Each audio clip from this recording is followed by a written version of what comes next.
सुबह के खास बुलेटिन एसपी9 न्यूज़ में आपका स्वागत है और मैं हूं आपका दोस्त काशिफ अली। सबसे पहले शुरुआत करते हैं अब तक की सबसे बड़ी खबर। जी हां, प्रियंका गांधी के राजनीति में कदम रखते ही पूरी तरह से इस वक्त देश की राजनीति में भूचाल आ गया है। लोकसभा चुनाव से पहले कांग्रेस ने अपना सबसे बड़ा दांव चला है। यूपीए चेयरपर्सन सोनिया गांधी की बेटी प्रियंका गांधी वाड्रा अब आधिकारिक तौर पर राजनीति में आ गई हैं। कांग्रेस अध्यक्ष राहुल गांधी ने प्रियंका गांधी को कांग्रेस का महासचिव नियुक्त किया है। प्रियंका गांधी वाड्रा को पूर्वी उत्तर प्रदेश की जिम्मेदारी दे दी गई है। प्रियंका फरवरी के पहले सप्ताह में अपनी जिम्मेदारी को संभालेंगी। आपको बता दें, पिछले काफ़ी वक्त से कांग्रेस कार्यकर्ताओं की मांग थी कि प्रियंका गांधी को राजनीति में आना चाहिए, जिसे अब पूरा किया गया है। प्रियंका गांधी इससे पहले भी रायबरेली और अमेठी में सोनिया गांधी और राहुल गांधी के लिए प्रचार प्रसार करती रही हैं। हालांकि प्रियंका गांधी के आने के बाद लगातार ये बात सवाल उठ रहा है कि कहीं प्रियंका गांधी के आने के बाद राहुल गांधी के अब चेहरा थोड़ा कमज़ोर हुआ है, क्योंकि अब हर जगह चर्चा प्रियंका गांधी की हो रही है। हालांकि पहले ये भी कहा जाता रहा था कि सोनिया गांधी को इस बात का डर सताता था कि कहीं इनके आ जाने से कहीं दोनों बहन भाइयों में ना इत्तफाक़ी हो जाए, लेकिन फ़िलहाल तो ऐसी कोई भी बात नज़र नहीं आ रही। लेकिन प्रियंका गांधी का आ जाने से कांग्रेस के कार्यकर्ताओं में जोश काफ़ी नज़र आ रहा है। दिल्ली के हेडक्वार्टर के बाहर भी कांग्रेस कार्यकर्ताओं ने जमकर पटाखे फोड़े। चलिए बढ़ते हैं अगली खबर की तरफ। कहते हैं ना कि राजनीति में हर वक्त हासिल करना सब कुछ नहीं होता, कभी कभी आप कुछ दूसरों के लिए भी अपनी जगह छोड़कर आगे की राह आसान कर लेते हैं। जी हाँ, हुआ वही। उस वक्त हम बात कर रहे हैं ज्योतिरादित्य सिंधिया की। उस वक्त ज्योतिरादित्य सिंधिया ने हार कर खुद को बड़ा साबित कर दिया और ये तो तय था कि सिंधिया को कांग्रेस संगठन में बहुत बड़ी जिम्मेदारी मिलने वाली है। अब इसकी शुरुआत भी हो चुकी है। राहुल गांधी के सबसे विश्वास पात्र महाराज को उस राज्य की जिम्मेदारी दे दी गई है जहां से होकर देश के सत्ता का गलियारा जाता है।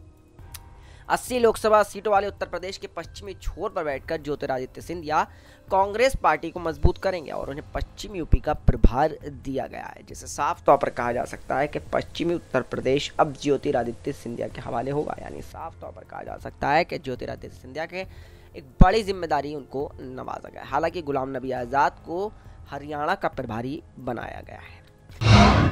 अब अगली खबर की तरफ बढ़ते हैं। अगली खबर है 26 जनवरी से जुड़ी हुई। रिपब्लिक डे यानी हर साल 26 जनवरी को बड़े ही उत्साह से देश भर में मनाया जाता है। गणतंत्र दिवस की तैयारियां भी इस वक्त जोरों शोरों पर है। इस बार गणतंत्र दिवस पर 90 मिनट की परेड होगी और परेड के मुख्य आकर्षणों में 58 जनजातीय अतिथि, विभिन्न राज्यों और केंद्र सरकार के विभागों की 22 झांकियां इसमें शामिल होंगी। गणतंत्र दिवस पर आयोजित होने वाले कार्यक्रम में दक्षिण अफ्रीका के राष्ट्रपति सिरिल रामाफोसा मुख्य अतिथि होंगे। गणतंत्र दिवस समारोह की शुरुआत प्रधानमंत्री नरेंद्र मोदी इंडिया गेट स्थित अमर जवान ज्योति पर शहीदों को पुष्प चक्र चढ़ाकर करेंगे। अगली खबर की तरफ बढ़ते हैं। अगली खबर जो विदेश से जुड़ी हुई है, हम बात कर रहे हैं कमला हैरिस। जी हाँ, एक बार फिर सुर्खियों में है। क्या आप जानते हैं कि कमला हैरिस कौन है और नहीं जानते हैं तो चलिए हम आपको बता देते हैं। भारतीय मूल की कमला के बारे में, जिन्होंने अमेरिका में भारत का नाम रोशन किया, और भारतीय मूल की पहली अमेरिकी सीनेटर कमला हैरिस ने 2020 में होने वाले राष्ट्रपति चुनाव की दावेदारी की है। कमला को 2020 के चुनावों में डोनाल्ड ट्रंप को चुनौती देने के लिए डेमोक्रेटिक पार्टी के राष्ट्रपति पद के मजबूत दावेदार के तौर पर भी देखा जा रहा है। 3 साल पहले वो तक खबरों में छाए रहीं जब कमला सीनेट तक पहुंची और कामयाब रहीं। जी हाँ, वो अमेरिकी संसद के उसी प्री सदन के लिए कैलिफोर्निया से चुनाव जीतने में कामयाब रहीं। इस तरह से कमला सीनेट में कैलिफोर्निया का प्रतिनिधित्व करने वाली पहली श्वेत नेता भी हैं।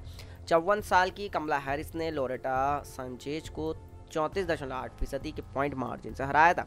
उन्हें बराक ओबामा का समर्थन हासिल था। चलिए खबर की तरफ बढ़ते हैं। खेल की दुनिया की बात कर लेते हैं। भारत और न्यूजीलैंड के बीच पहले वनडे मुकाबले को टीम इंडिया ने डकवर्थ लुईस नियम से 8 विकेट से जीत लिया है। मैच में महत्वपूर्ण 3 विकेट लेने वाले मोहम्मद शमी को man of the match award दिया गया। उन्होंने मार्टिन ग्राप्टिल, कॉलिन मुनरो और मिशेल सेंटनर को आउट किया। कुलदीप यादव ने भी शानदार गेंदबाजी करते हुए 4 विकेट लिए। न्यूजीलैंड खास प्लान के साथ उतरा था, जिसके बारे में टीम इंडिया अच्छे से जानती थी। न्यूजीलैंड पिछले 3 मुकाबलों में पहले बल्लेबाजी करने उतरा था और 300 से ज़्यादा रन बनाए थे, लेकिन न्यूजीलैंड का 300 प्लस बनाने का प्लान टीम इंडिया के गेंदबाजों ने चकनाचूर कर दिया।